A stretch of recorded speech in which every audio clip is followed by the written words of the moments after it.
કે કેની બેન આ બાજુ ઓછી કોઈ કરતા નહીં, મહેરબાની કરીને સુખી થવું હોય તો. એટલે હવે એ લોકોના એના ઉપરથી આપણે નક્કી કરો કે જો એ એટલા અહીંયા એટલી રીતે ઓલા હોય તો એ રીતે હેરાન થતા હોય તો આવો કોઈ નાનો મોટો કોઈના મગજમાં ક્યારેક. અને બીજું આ એક વિનંતી ને એક બધાની સાથે એક ખેતીપૂર્વક કહું છું કે કોઈ પણ મંદિર હોય ને મંદિર, તો એ મંદિરમાં બેઠવું જે દેવ હોય ભગવાન હોય એ મંદિર હોય, મંદિર ખરાબ ના હોય. ચારેક સમય સંજોગે કોઈ ભૂવો ખરાબ આવી જાય પણ આખી મંદિર કોઈ ખરાબ હોતું નથી, પણ ભૂવાની લાંબી વેલિડિટી ના હોય તો બદલાતા રહે.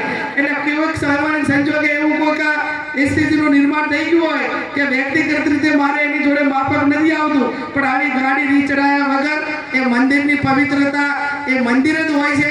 અને જેને આપણને કોઈ પણ આપણે આસ્થા પ્રમાણે માનતા હોઈએ છીએ એમ આપણે જાહેર જીવનના લોકો છીએ તો આને આપણે એક લોકશાહીનું મંદિર માનીએ છીએ, આપણી પાર્ટીનું એને મંદિર માનીએ છીએ. તો એનું જતન થાય ને એના પ્રત્યેની વફાદારી આપણી કાયમી રહે એ શબ્દ સાથે આપ સૌનો ખૂબ ખૂબ આભાર.